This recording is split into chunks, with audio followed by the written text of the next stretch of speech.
Hey there, it's Michael. Welcome to Whole Again, the show that's here in support of you creating a meaningful life and the person you're becoming. And I'm excited to share a new series with you that will air this summer as America turns 250 years old, which is still pretty young relative to many other countries across this big blue marble that we all share. The series is called A Perfectly Imperfect Union. In 2022, I rode my bike across America, from Astoria, Oregon to the Lincoln Memorial. My wife drove our RV, and she had two co-pilots, Jester and Hope, two Springer Spaniels. And when we did it, America was coming out of the pandemic, and we were hurting from things that had happened prior to the pandemic.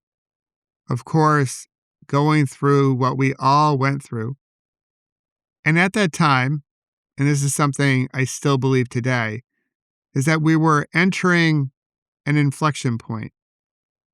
An inflection point for us to hopefully pause, breathe, and reflect on who we wish to become as individuals, as communities, and as a country.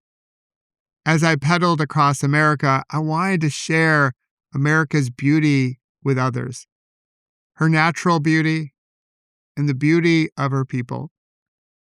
And I also wanted to share where we were hurting. As America turns 250, I believe Kinstugi, which is something we use as a metaphor here at Whole Again, is a perfect metaphor for where we are as a country. There's so much beauty to celebrate, and we can also acknowledge that parts of us feel broken or are broken, but we can find a way to come back together, just like Kinstugi teaches us. And when we do, we don't try to erase or cover up where we have scars or blemishes. We highlight them in gold, and we celebrate them as symbols of our strength and resilience. Kinstugi is called the golden repair, and in essence, we can see beauty in something that's perfectly imperfect. During this series, I plan to speak to at least two people in each state and the District of Columbia. So 102 conversations with real folk, as I like to say. We're going to let the celebrities and the big influencers have their day somewhere else. But here, I want to reach out and talk to real people and listen to their reflections as they think about America turning 250 years old. And my hope is that you'll tune in to at least one, if not all 102. Because my theory going into this is that you'll hear different perspectives.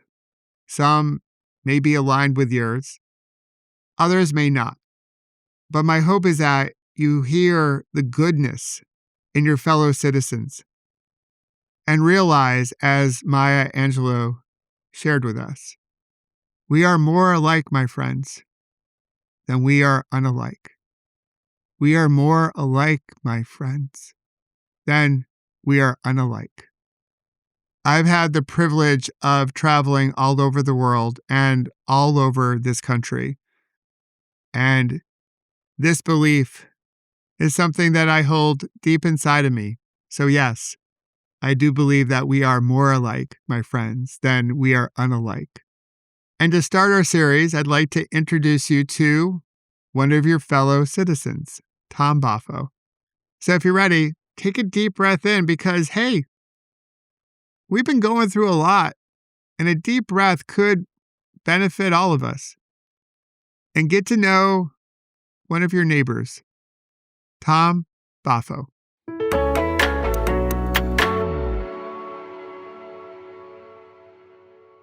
Tom, good to see you, my friend. How are you? I'm doing very well. Appreciate you asking. Yeah, so America wants to know, who are you? So, how would you introduce yourself? Well, I'm Tom Buffo. I would describe myself as a very broken follower of Jesus who is passionate to promote my faith, servant leadership, learning and growing, political and social reform, and developing our youth. I don't have all the answers, but I do have a lot of ideas. I'm a happily married man of 40 plus years to the love of my life. We have 3 adult children who are all married, and we have been blessed with 5 grandchildren, with another one on the way. Life, by all evidence, is good. I've been retired for 4 years now after being a sales manager for an electronics company.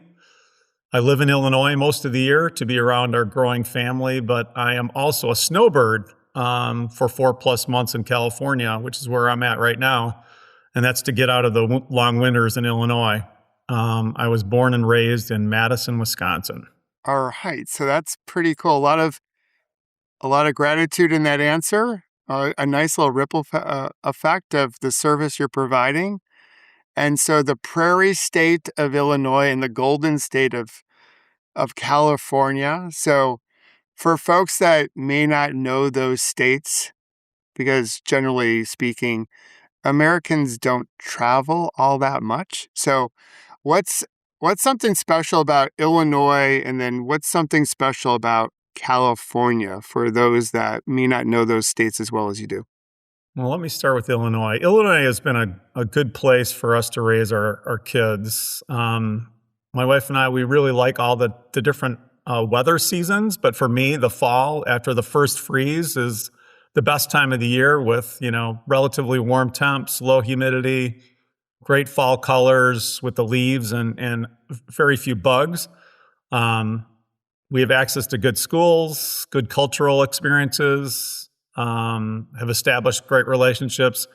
And like most of the Midwest, the people are, I'll call it, friendly and caring.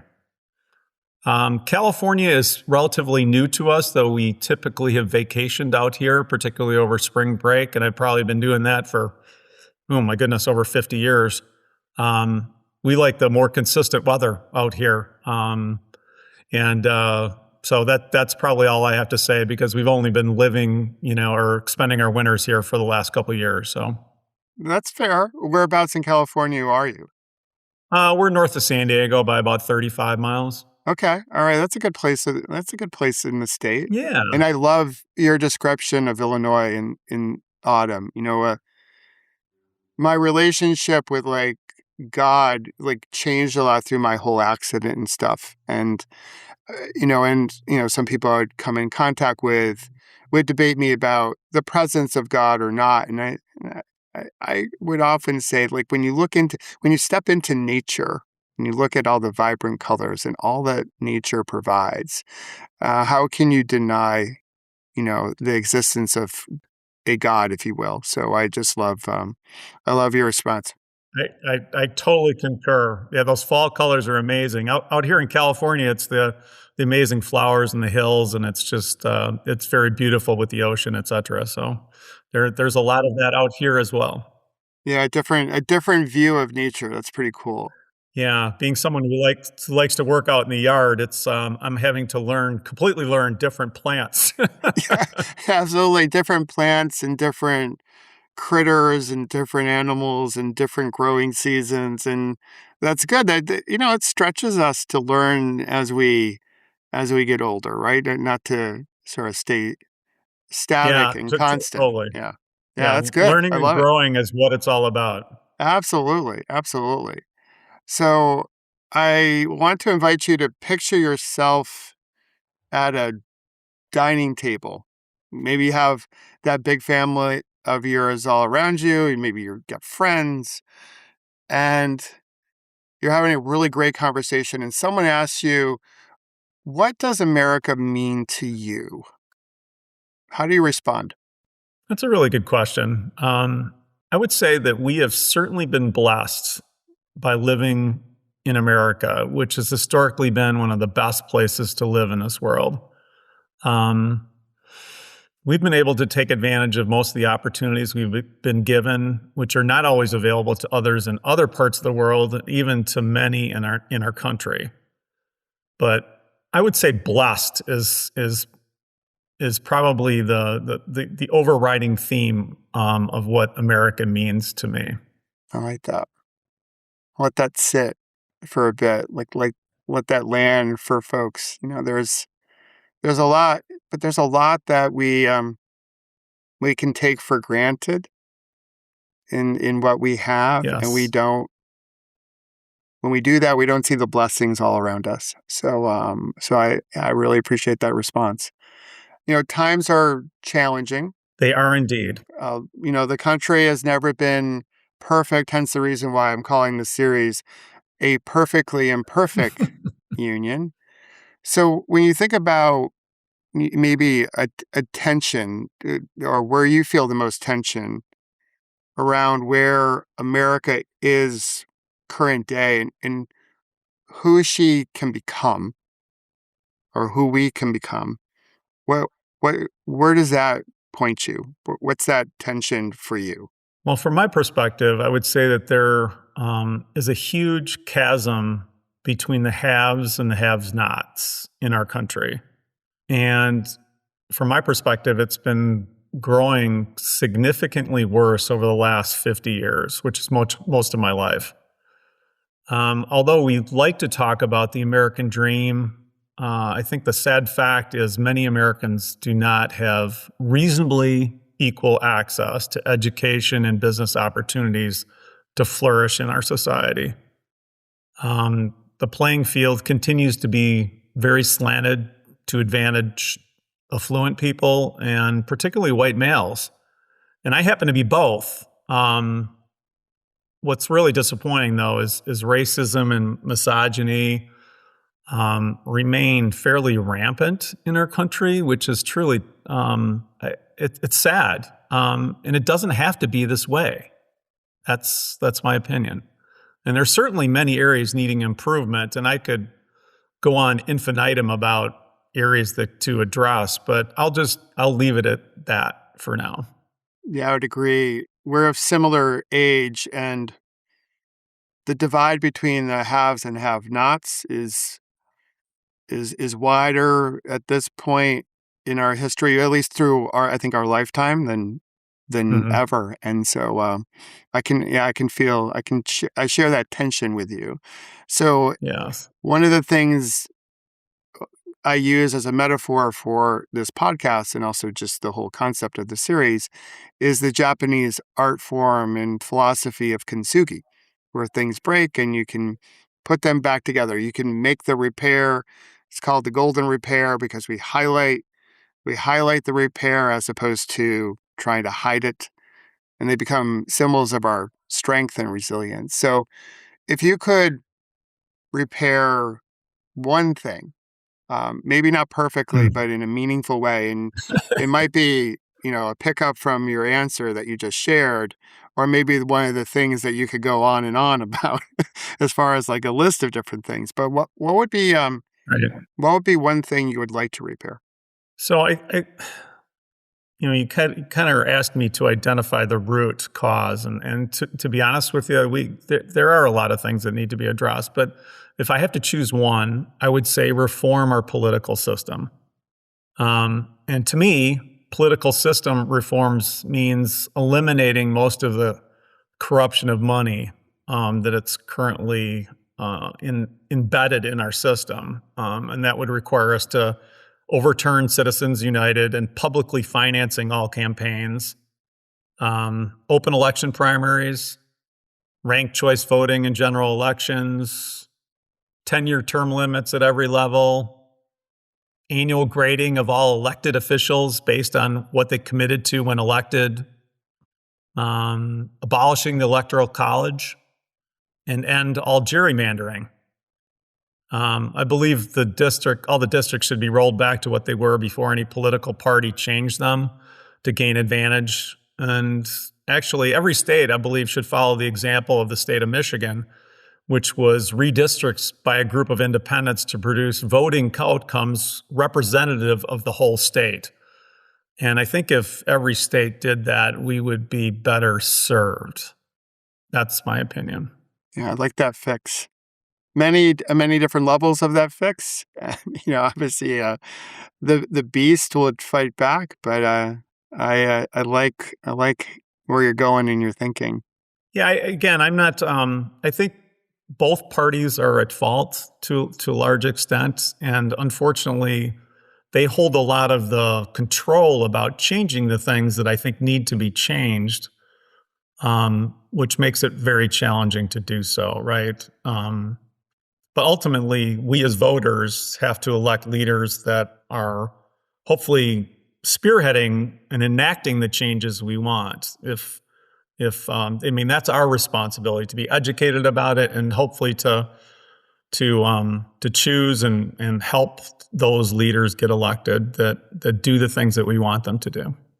Agreed. I think that's where we have a responsibility to create the country that we wish to live in. And if there's a silver lining with the great kerfuffle of the last 20 years, 10 years, we can all pick a different time frame.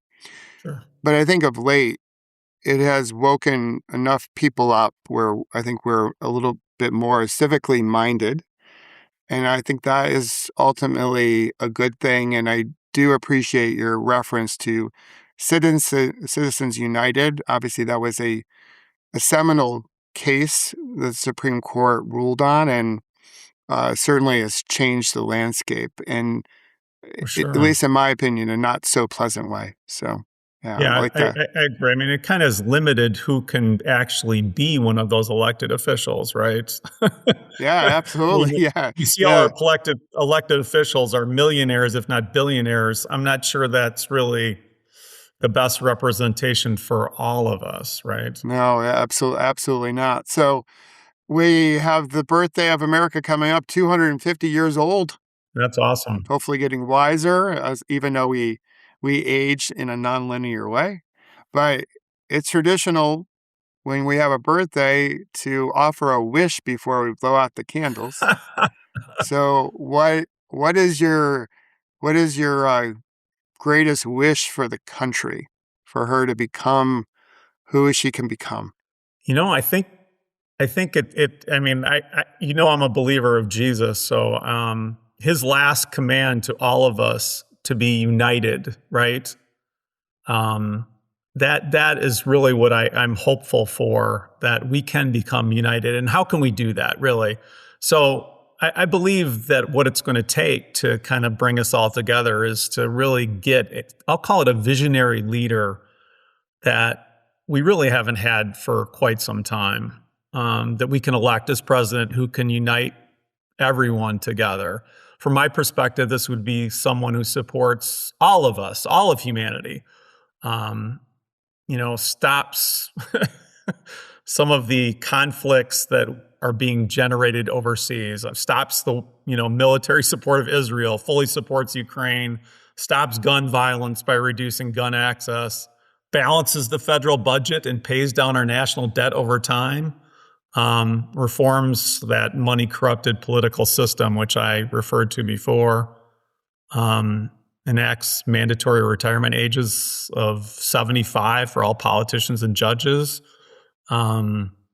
properly resources immigration to enable processing of all applicants under, say, 30 days, and provides a path to citizenship for all the undocumented immigrants that we have, ends mass incarceration and funnels all saved money back to drug rehab and preventative education, simplifies his taxes significantly, so the affluent and corporations would always pay more as a percentage of total income, regardless of income source, enacts fair estate taxes, so the affluent wouldn't be able to pass on, say, more than, I don't know, $25 million, enacts market-based universal health care, provides more affordable housing, provides affordable child care for everyone, and stop subsidizing some of the industries that are harmful to us, like fossil fuels.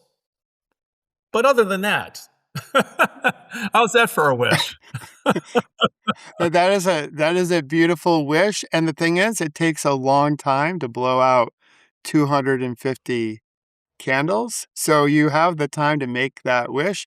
And I will add to your wish, much like how we started, has the humility, she or he, to know that they don't have all the answers and they need to get the right people I around them. agree So, wholeheartedly with that. Yeah, that's kind of my tagline on LinkedIn, as you well know. yeah, yeah, absolutely. So, well, we'll add this last question. If we're going to eat cake, what kind of cake should we eat, Tom? I'm a big chocolate lover, so it would have to be chocolate cake. I mean, and if you really want to step out, it would be chocolate ice cream cake. Oh, chocolate ice cream cake. Okay, that's all right. Well, we can do that. That sounds very American to do a chocolate ice cream cake. That's pretty awesome. Well, thanks for joining me here on A Perfectly Imperfect Union. I appreciate your time. May peace be with you, Tom. Michael, I appreciate the time, and it was a great conversation. Thank you.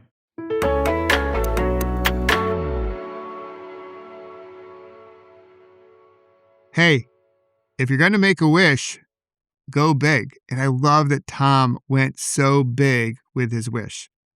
Of course, I think we all know that if we really want to come together, it will take more than just wishing. It will take action. And maybe that action starts with a conversation that allows us to be fully seen, heard, and appreciated, or I would say loved. One human to another, even if we don't see the world the same way. I believe that 97% of people are good. There's a like-heartedness in that goodness. And if we lead with our heart, we can be open to different mindedness. That's how we can come together and form a more perfectly imperfect union. If today's conversation resonated with you, I hope you'll share it with someone you know. And if either you or someone you know would like to join me for a conversation, please reach out. And until our next episode in our Perfectly Imperfect Union series, let's remember to celebrate our scars as golden symbols of our strength and resilience. Happy birthday, America. And don't forget to have fun storming the castle.